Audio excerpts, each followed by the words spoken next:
Oke, halo Mbak Nia, maaf ya, tadi ada kesalahan teknis sedikit di Skype, jadi kita beralih Nggak ke apa-apa. Zoom. Iya, oke, terima kasih ya sudah meluangkan waktunya nih untuk ngobrol-ngobrol hari ini.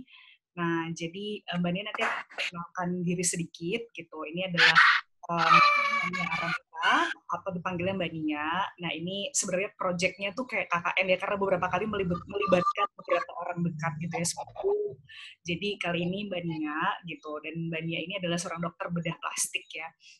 Dan kemudian dia juga punya klinik ya, Mbak Nia punya klinik juga di daerah Jakarta Pusat. Nah, sekarang pengen ngobrol-ngobrol, Mbak Nia perkenalkan. Aduh, maaf ya, berisik Nggak apa-apa, nggak apa-apa. Ada suaranya yang paling kecil, ya, siapa? suara Niko ya? background. Background, nggak apa-apa, nggak apa-apa. Oke. Nah, Mbak Nia, sekarang boleh nggak memperkenalkan diri? Silakan perkenalkan diri sedikit dulu untuk teman-teman yang lain. Wah, ada Arsa ya? Ada Lucu banget. Oh, sebentar ya. Halo Tante Rani dulu.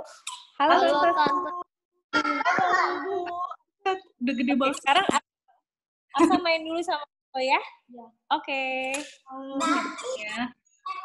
Ya, Mbak Rani sebelumnya makasih ya udah ngajakin untuk ngobrol bareng di sini. Sama. Perkenalkan, nama saya Fania Aramita Sari. Sesuai dengan obrolan kita sebelumnya, kita Ya. mau bicara tentang profesi saya, yaitu dokter bedah plastik, rekonstruksi dan estetik.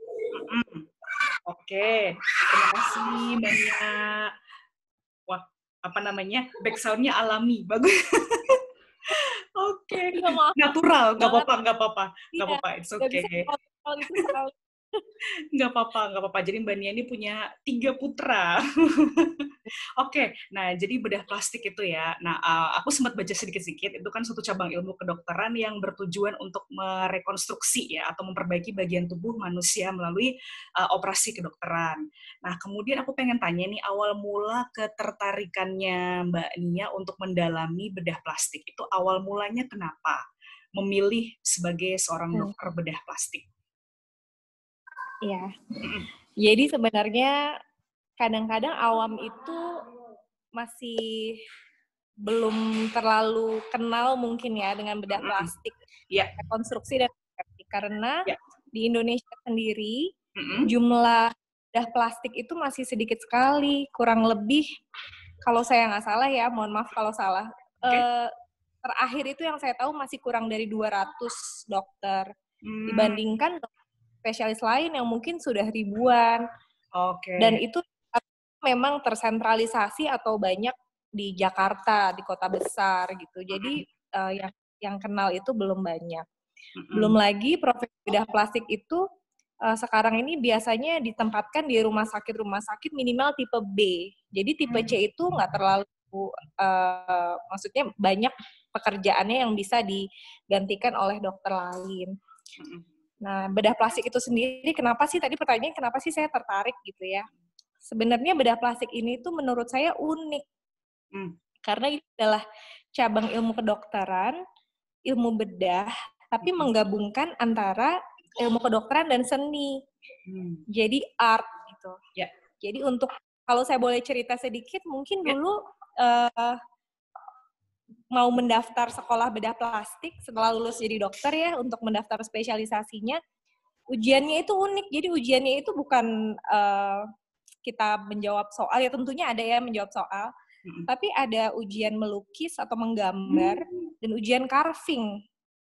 Jadi iya, carving dan gitu. Jadi memang bedah plastik itu dibutuhkan imajinasi ya, karena seperti namanya sendiri kan rekonstruksi dan estetik. Jadi sebenarnya itu menurut saya sesuatu yang nggak bisa dipisahkan gitu. Kalau kita merekonstruksi atau memperbaiki bentuk ya, itu kita harus memperhatikan estetiknya juga. Begitu pula juga dengan saat mengerjakan estetik, otomatis kita merekonstruksi gitu. Jadi cabangnya itu luas banget gitu, bedah plastik itu. Jadi nggak hanya apa ya, bukan organ base kalau kita sebut.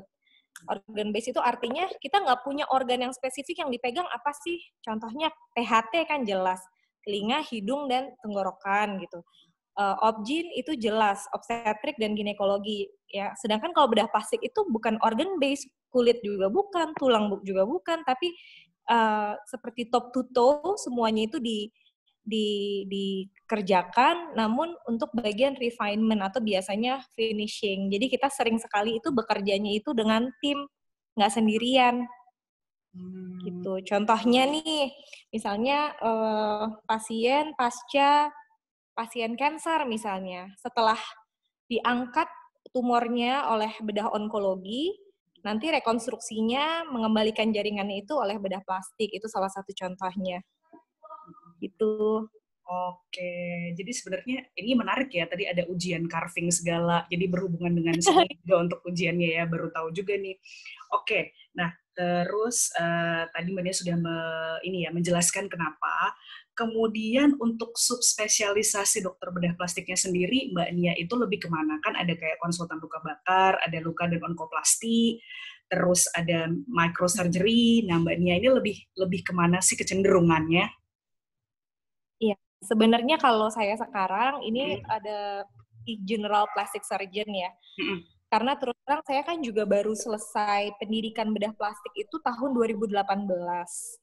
Jadi sekarang saya masih mau mendalami semuanya, masih mau mendalami. Jadi sejauh ini di Indonesia itu ada subspesialisasi luka bakar, kemudian ada genitalia eksterna, itu khusus kelamin, kemudian ada microsurgery, itu adalah bedah mikro atau yang memindahkan jaringan dari satu tempat ke tempat lain, pembuluh darahnya disambung, jadi benar-benar mikro, pekerjaannya itu halus sekali.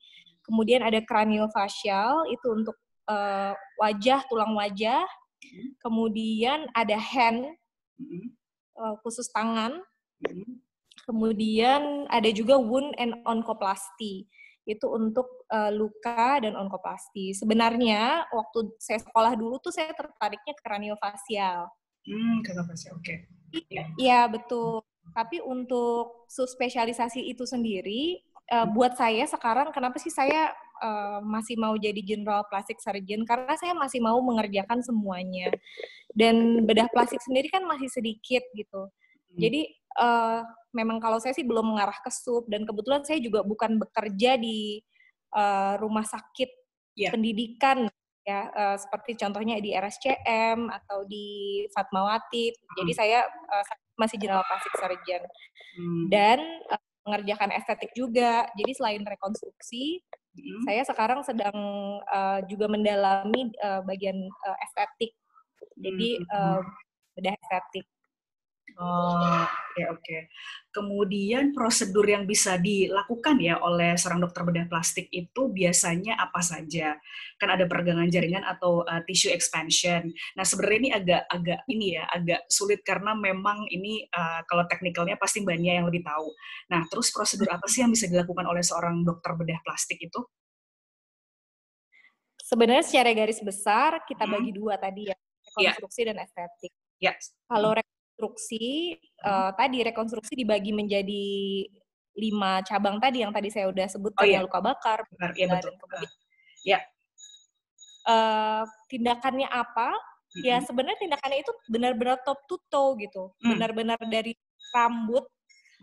Kalau kita boleh cerita, misalnya rambut itu bisa ditransplant, kemudian rambut misalnya kebotakan gitu, itu bedah plastik juga yang mengerjakan transplant, kemudian turun ke wajah gitu ya, wajah direkonstruksinya patah tulang wajah dikerjakan oleh dokter bedah plastik juga, patah tulang hidung, kemudian dari telinga, misalnya kelainan telinga, kelainan lahir telinga, itu juga bedah plastik, kemudian kelainan bibir sumbing, kalau kita turun makin, saya sebutin dari atas ke bawah ya, bibir sumbing misalnya, itu juga bedah plastik, itu yang rekonstruksi, sedangkan estetiknya ya juga top to toe, dari transplant rambut, operasi kelopak mata, menghilangkan kantung mata, augmentasi hidung, membesarkan atau mengecilkan bibir, memperbaiki telinga yang caplang misalnya, kemudian meniruskan pipi, memperbaiki dagu, estetiknya banyak banget. Rekonstruksinya juga banyak banget.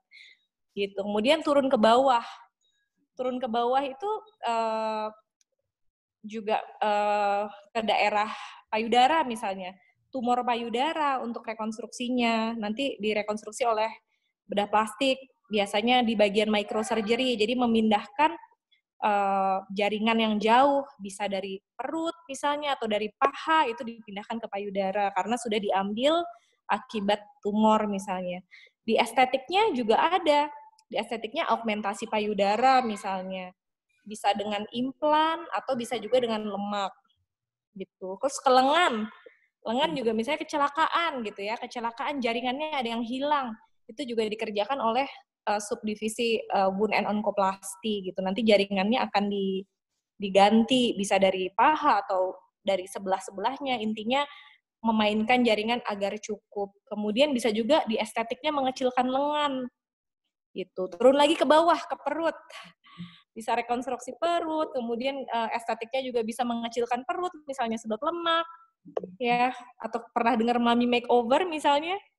Makeover itu baru melahirkan, terus perutnya kendur, ototnya nggak bisa dibikin six packs lagi, itu juga pekerjaan bedah plastik. Itu estetiknya. Oh, ke bawah misalnya, ke kelamin. Rekonstruksinya itu ada mengubah kelamin bagi kelainan genetik misalnya. Jadi ada orang yang memang lahir dengan kelainan genetik, jadi genitalia ambigu kita sebutnya. Jadi dia sudah dibesarkan dalam cara laki-laki misalnya, ternyata sebenarnya dia itu perempuan, namun memiliki kelamin yang menyerupai laki-laki. Nah, nanti itu bedah plastik juga bekerja sama dengan urologi untuk menentukan kira-kira nanti kelamin apa yang sebenarnya sesuai dengan gennya dia.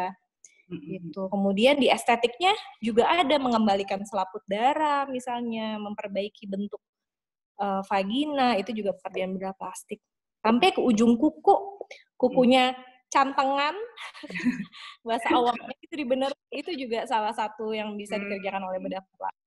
Jadi benar-benar kita sebutnya itu bukan organ base ya.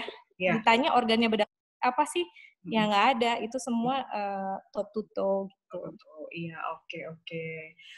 Oke, terus tadi udah dijelaskan secara detail ya sama Mbak Nia, itu sangat komprehensif informasinya. Kemudian biasanya alasan utama orang ingin melakukan bedah plastik itu karena apa sih? Selain misalnya ya, karena itu juga, ada kecelakaan atau apa? Yang paling common. Ya, juga dibagi dua lagi, bedah plastik rekonstruksi atau estetika. Karena bedah plastik karena luas banget ya. Rekonstruksi orang kecelakaan gitu, kemudian dia patah tulang wajah, itu kan dia akan datang ke bedah plastik ya. Biasanya kita kalau misalnya dia ada perdarahan otak juga misalnya, itu kita akan bekerja sama dengan dokter bedah saraf. Kemudian misalnya ada ruptur bola matanya juga rusak, kita kerjasama dengan dokter mata gitu. Kita banyak bersinggungan dengan dokter spesialisasi lain. Itu untuk yang rekonstruksi.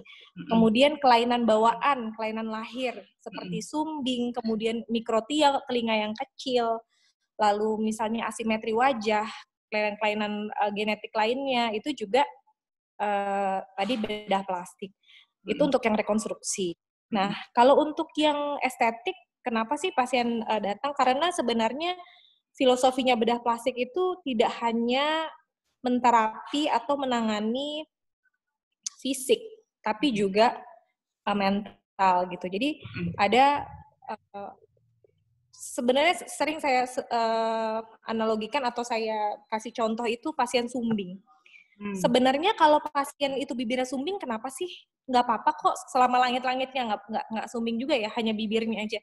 Nggak apa-apa kok, dia tetap bisa makan, dia tetap bisa minum, dia tetap bisa bicara, nggak fungsi ya, gangguan fungsinya cenderung lebih minimal gitu. Dia masih bisa hidup lah, itu tidak life threatening gitu istilahnya. Tapi kenapa sih diperbaiki gitu? Karena sebenarnya tidak hanya meningkatkan kesehatan saja, tapi meningkatkan kualitas hidup. Jadi bisa dibayangkan kalau anak itu nggak dioperasi sampai dia dewasa gitu. Bagaimana dia bisa diterima oleh sosial, bagaimana dia bisa mendapatkan pekerjaan yang layak misalnya, bagaimana dia bisa sebenarnya orangnya misalnya komunikatif yang harusnya dia bisa bekerja sebagai resepsionis misalnya atau frontliners lah. Tapi dengan tampilan yang seperti itu jadi nggak bisa. Jadi sebenarnya yang saya juga yang salah satu yang kenapa sih saya pengen bedah plastik itu salah satu inspirasi saya itu sebenarnya dari kasus Sumbing awalnya. Jadi kasus Sumbing itu menurut saya benar-benar life changing gitu. Bagaimana perasaan kita setelah mengoperasi pasien Sumbing itu ya buat orang tua anak itu tuh life changing sekali. Itulah kenapa sekarang saya juga aktif di Yayasan Sumbing, Mbak Rani. Salah satu motivasi saya jadi bedah plastik ini juga awalnya itu dari pasien Sumbing, jadi saya nggak pernah lupa. Oke. Ya, jadi itu termasuk salah satu awal mulanya kenapa ya Mbak Nia mau memutuskan untuk terjun ke dunia. Ya tadi kalau sekarang kan spesialisasinya sebagai dokter bedah plastik ya.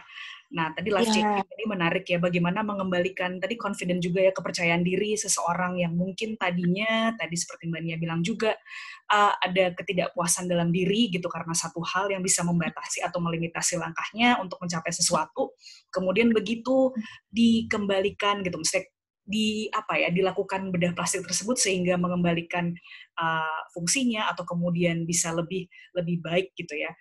Dan itu kan ada efek psikologis yang dirasakan juga ya. Dan tentunya juga kalau misalnya didengar ada juga beberapa implikasi yang mungkin bisa diakibatkan gitu kan dari prosedur atau tahapan bedah plastik ini. Nah, implikasi apa sih biasanya yang paling dirasakan oleh pasien bedah plastik gitu, yang paling kecil resikonya gitu, misalnya ada nyeri atau apa yang pasti akan dialami gitu setelah prosedur itu? Setelah prosedur, ya tentunya sih prosedur pasca operasi seperti biasa ya. Pasca operasi itu kan pasti dia melukai jaringan, jadi otomatis ya pasti ada nyeri, itu pasti. Tapi kan itu bisa diatasi dengan obat pereda nyeri atau anti nyeri atau analgetik. Itu kemudian yang lain-lainnya sih biasa sih seperti operasi pada umumnya. Pemulihannya berarti tapi pemulihannya ya beragam ya, tergantung jenis operasinya tentunya. Tapi yang jelas bedah plastik itu adalah suatu bidang yang kita tuh harus terus follow up. Jadi nggak bisa hit and run.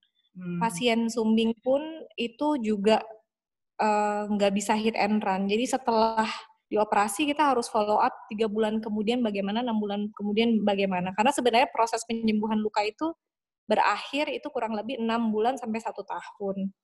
Nah itulah makanya sebenarnya bedah plastik ini kan yang tadi udah kita bilang rekonstruksi dan estetik ya. Itu kenapa saya tuh ingin sekali menggabungkan kedua itu. Jadi di contohnya pasien rekonstruksi itu juga harus dapat touch estetik. Gitu. Oke. Berarti sebetulnya cukup kompleks ya. Sulit nggak sih untuk bisa akhirnya? Sebenarnya kalau kita kasus banyak banget. Iya kan, kasusnya itu karena tadi bukan organ base ya. Jadi iya, benar. Iya, jadi banyak banget memang yang ditanganinya, tapi lebih ke superficial sih. Maksudnya superficial tuh bukan jaringan, bukan organ yang di dalam. Beda kan kalau misalnya bedah digestif atau bedah pencernaan itu kan usus yang di dalam-dalam. Kalau bedah plastik itu biasanya nggak sampai ke jaringan yang di dalam gitu. Biasanya dia kulit, otot gitu. Tulang pun tulang tangan. Oke. Enggak ya. Iya.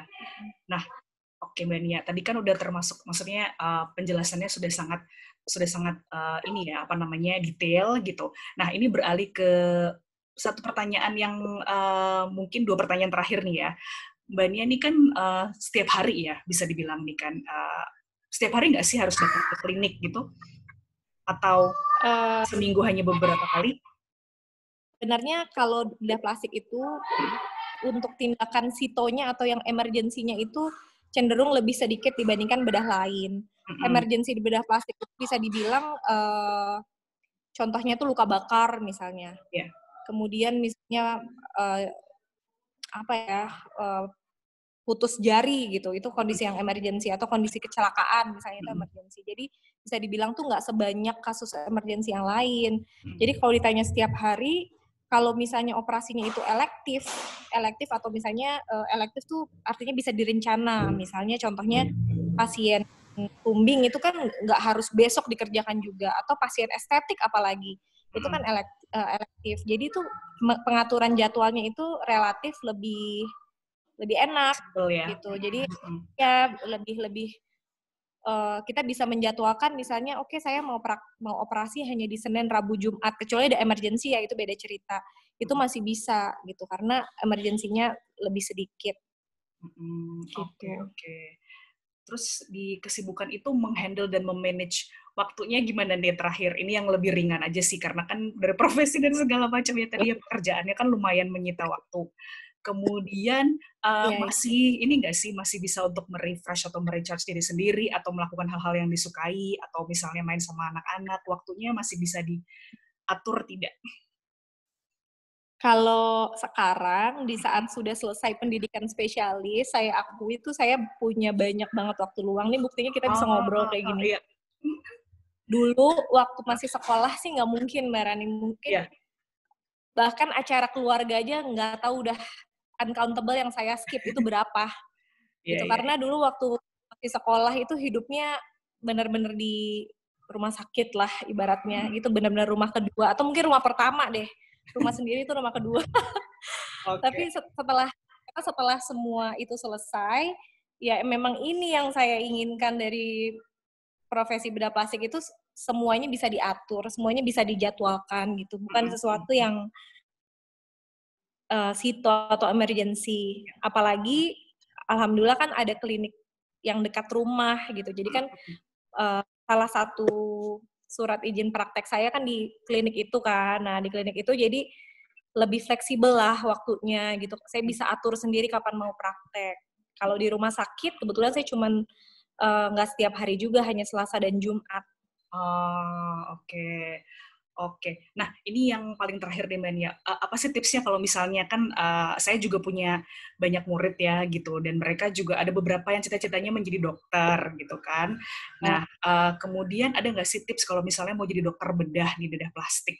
Itu ada nggak tips atau motivasi tertentu supaya mereka bisa mencapai tujuannya atau goalnya? Ya, sebenarnya sih mungkin secara general aja ya. Mungkin kan muridnya Mbak Rani pasti masih sekolah nih, secara general mau jadi dokter aja dulu deh gitu. Nanti spesialisnya apa mungkin bisa macam-macam gitu. Kalau mau jadi dokter sih menurut saya selain willing dari kita sendiri yang memang suka, jangan sampai jadi dokter itu cuma jadi karena paksaan, misalnya karena orang tua atau karena aduh pengen aja deh jadi dokter, karena beneran dokter itu sekolahnya lama banget.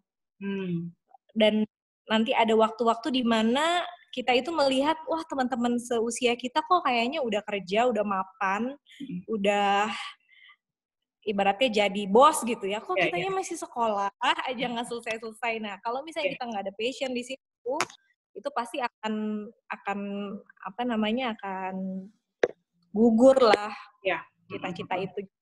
Harus ada passion dari diri sendiri. Yang kedua adalah menurut saya sih support system dari keluarga terdekat, dari orang sekitar.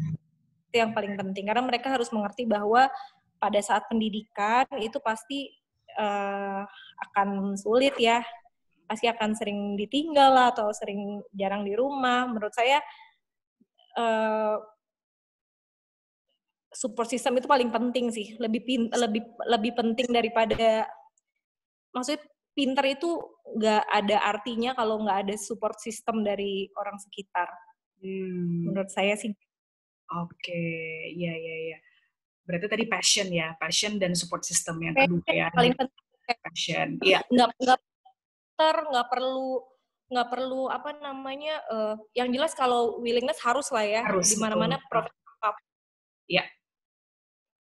Yang paling penting ya itu passion sama support system keluarga sih. Dukungan keluarga itu. Ya, betul. Oke, jadi determinasinya juga harus bagus ya. Oke, Mbak Nia, kayaknya pertanyaannya sudah selesai hari ini, gitu sudah cukup. Jadi terima kasih banyak sudah meluangkan waktu untuk berbagi mengenai bedah plastik ya, khususnya di sini. Jadi orang-orang jadi bisa tahu secara detail apa aja sih prosedur yang dilakukan, kemudian subspesialisasinya dan lain-lainnya. Jadi ya, terima kasih banyak sekali lagi dan semoga kita bisa ngobrol-ngobrol lagi lain waktu. seneng banget bisa ngobrol lagi. Kayaknya kalau kita ketemu sebenarnya iya. Oke. Iya, pengen sebenarnya ketemu beberapa kali pengen ngobrol lama gitu ya. Cuma kan karena memang repot dan riwah masing-masing gitu ya. Iya, iya. Jadi ya terakhir ketemu Januari lalu sebenarnya ya kita. Cuma kita nggak sempat ngobrol Iya. banyak. Nah ini kebetulan karena pas lagi ya PSBB juga, terus ngajar juga banyak di rumah. Akhirnya konten yang 2 tahun lalu sudah ditinggalkan, akhirnya tiba-tiba dilirik lagi dan mencoba untuk nyari-nyari narasumber bisa memberikan informasi yang bermanfaat untuk banyak orang. Oke, Mbak Nia, sukses selalu. Nanti mudah-mudahan kita bisa ngobrol lagi lain waktu. Senang banget bisa dapat informasi yang sangat berguna dan detail gitu ya. Dan Oke. berguna ya. Ya, amin, amin. Oke deh Mbak Nia, nanti kita lanjut lagi next time. Oke, salam buat semua anak-anak ya, Arsa, Nata, sama Niko, Ya, Mas Adit. ya maaf ya tadi di awal-awal banyak distraksinya. Gak apa-apa, Pada ternyata mau ikut. nggak apa-apa, seru malah. Itulah naturalnya. Aku kan pasti ada sesuatu yang elemen apa ya, kayak surprising elemen yang pasti ada gitu. Cuma itu menjadi satu hal yang menarik gitu kan. Jadi natural aja karena pasti ada lah hal-hal seperti itu gitu dalam pembuatan konten pasti ada. Tapi nggak apa-apa. Aku malah senang bisa ketemu tadi sama Arsa juga. Itu tadi Arsa kan? Arsa ya? Bukan Nata? Iya, Arsa. Arsa, oke. Tadi Arsa. Oke, Pasti deh, dia selalu oh pengen gitu? tampil. Selalu pengen tampil ya? Wah, kalau Nata sekarang kelas berapa? Nata yang paling besar ya? Nata nomor 2 apa nomor Nata 1? yang nomor 1 Nata Oh iya. pendidikan. Dia naik ke kelas 6. Oh, sekarang kelas 6. Hmm. Oke. Wah, udah mau SMP ya, dikit lagi ya ternyata. Sebenarnya dia kan pakai kurikulum IB tuh Mbak IB Rani. Jadi ya? Oh sekarang sebenarnya iya. dia cuma sampai kelas 5 kan kalau IB. Oh iya, IB benar. Sekarang Oh iya. sebenarnya udah ganti seragam nih. Udah ganti seragam ya? Ya Ih, ampun. udah 2 years. Oh iya. Anata sama Arsa tuh Iya. di satu sekolah yang sama kan ya? Di satu sekolah yang sama, tapi kayaknya Arsa ini mau dipindah, Oh soalnya gitu. ternyata nggak semua anak itu cocok dengan kurikulum IB. Oh, berarti Arsa, Arsa ya agak kurang ini Arsa cocok. iya, karena dia kan anaknya tuh agak santai gitu ya, semakin ditaruh Hmm. di IB semakin santai gitu, semakin nggak ngapa-ngapain, Oh semakin gitu. lost gitu. Oh gitu ya. Ya, mungkin bisa jadi ya nyanyi-nyanyi doang gitu kerjaannya. Tapi mungkin talentanya kan berbeda-beda. Iya, emang, tapi aku masih agak konvensional gitu ya anaknya. Jadi pengennya Oh. tuh ya, pengennya sih ya kan gimana ya, aku bukan tipikal yang lost banget anaknya mau jadi apa gitu loh Mbak. Jadi si Ya, Arsa nih mau aku pindah kurikulum yang konvensional atau Cambridge konvensional. pokoknya atau Cambridge. Iya. yang benar-benar Ah, dicokokin gitu. Kalau Nathan cocok kayaknya dia di IB hmm. karena anak kan, dia Oh self iya. motivated. Oh iya, karena bisa motivasi diri sendiri ya. Jadi bisa Ya, memanage diri sendiri dan schedule-nya ya. benar. Oke. Arsa tuh di IB jadi kerjaannya nyanyi, terus nyanyi, tampil gitu. PR-nya nggak pernah Waduh. dikerjain. Oh gitu. Iya. Jadi mau dipindahin nanti ya. Mau yang Rencananya cari yang ya Arsa yang lebih agak digalakin dikit gitu. iya, agak di-push Kayak ya. zaman dulu kita Kayak zaman dia yang lebih disiplin ya. kayak di situ biar Iya. dia Oke, biar lebih termotivasi untuk lebih banyak ini ya. Lebih iya banyak soalnya biar lebih banyak manage agak agak disiplin dengan akademik lah akademik ya. gitu. Biar nggak los banget. Oke deh, iya. Oke, nanti apa namanya? Sebenarnya seru banget nih kalau misalnya ini cuma kan beda situasi ya karena ini lebih ke education. Jadi nanti next time kalau Iya, iya, bisa ngobrol-ngobrol sih, iya. ya bisa seru Malah nih jadi nanti. Ntar bisa chat malah call. pengen banget pembarani gitu kan. Iya, Soal education. soal education. Iya, boleh nanti kalau misalnya kita apa ngobrol-ngobrol bisa lewat WhatsApp juga atau bisa lewat Zoom juga gitu kan. Ada beberapa apa namanya mungkin ada resources atau apa yang bisa bisa di-share gitu. Nanti aku juga bantu untuk share yang aku tahu gitu. Oke deh, Mbak Nia.